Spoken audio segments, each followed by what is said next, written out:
Sesuai Peraturan Pemerintah Nomor 16 Tahun 2021, persetujuan bangunan gedung adalah perizinan yang diberikan oleh pemerintah daerah atau pemerintah pusat kepada pemilik bangunan gedung untuk membangun baru, mengubah, memperluas, mengurangi, dan atau merawat bangunan gedung sesuai standar teknis bangunan gedung yang berlaku. PBG diurus saat proses konstruksi belum dimulai.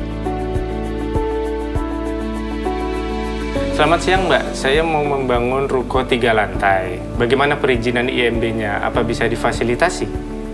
Selamat siang Bapak, perkenalkan saya Vivi, saya bantu jelaskan. Untuk perizinan bangunan, sejak tahun 2021 sudah menggunakan PBG atau Persetujuan Bangunan Gedung. Tidak lagi menggunakan IMB ya Pak. Untuk proses PBG, Bapak bisa mengakses website SIMBG dan mengunggah dokumen secara online.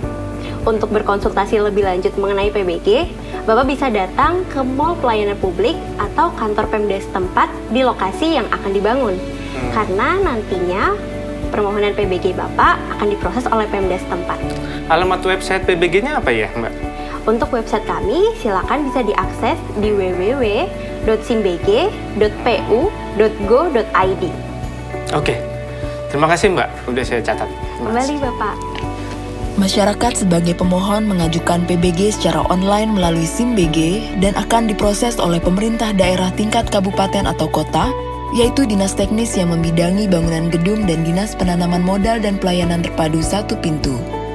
Selamat pagi, Mas. Pagi, Bu. Silahkan duduk, Ibu. Terima kasih, Mas. Silahkan, Ibu. Ada yang bisa dibantu? Begini, Mas. Saya berencana ingin bangun rumah. Cara mengurus izinnya bagaimana ya, Mas? Baik, Ibu. Perkenalkan, saya Ruslan. Izin saya jelaskan dari awal ya, Ibu. Iya, terima kasih, Mas. Apabila pemohon ingin mendapatkan informasi mengenai pengurusan PBG, pemohon bisa langsung datang ke dinas yang membidangi perizinan dan atau bangunan gedung di tingkat kabupaten atau kota. Permohonan PBG akan diproses secara online jika dokumen persyaratan telah dinyatakan lengkap.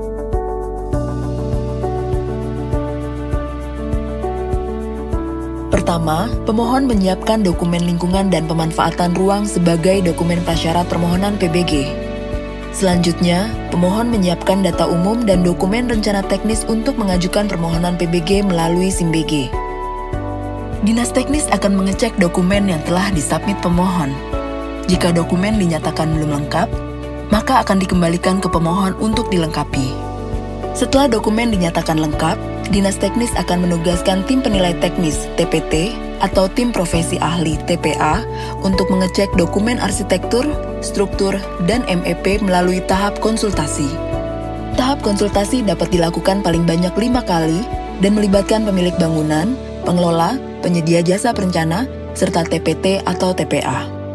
Apabila dokumen dinyatakan memenuhi standar teknis, Dinas Teknis akan menerbitkan surat pernyataan pemenuhan standar teknis serta menghitung besar pungutan retribusi yang harus dibayarkan pemohon dan selanjutnya akan diproses oleh DP-MPTSP. DP-MPTSP akan menetapkan jumlah retribusi yang harus dibayarkan oleh pemohon melalui Surat Ketetapan Retribusi Daerah atau SKRD. Setelah pemohon membayar retribusi dan melakukan konfirmasi pembayaran di dalam SIMBG, pembayaran retribusi akan divalidasi oleh Pemda. Selanjutnya, dokumen PBG akan diterbitkan oleh DP-MPTSP dan diserahkan kepada pemohon. Pemohon yang akan mengajukan PBG untuk hunian sederhana harus menyiapkan data umum dan teknis. Data yang dibutuhkan akan berbeda untuk setiap jenis permohonan. Data umum permohonan PBG hunian sederhana meliputi 1. Identitas pemilik bangunan, KTP atau KITAS. 2. Izin pemanfaatan ruang. 3. Data penyedia jasa perencana konstruksi. Sedangkan selain rumah tinggal sederhana dilengkapi dengan data izin lingkungan. Data teknis untuk permohonan fungsi hunian meliputi 1. Dokumen kepemilikan tanah lengkap dengan gambar batas tanah. 2. Gambar arsitektur bangunan. 3. Gambar dan perhitungan struktur bangunan. 4.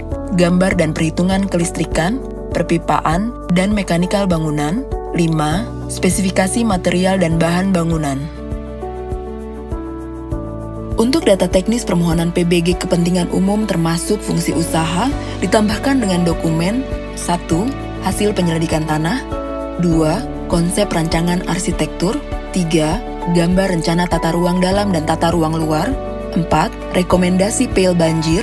5. Dan jika disyaratkan, dilengkapi dengan perhitungan teknis dan gambar rencana, sistem transportasi, sistem proteksi petir, sistem komunikasi, sistem tata suara, sistem kontrol otomatisasi, sistem keamanan, sistem proteksi kebakaran, sistem penghawaan, sistem gondola, dokumen bangunan gedung hijau atau BGH.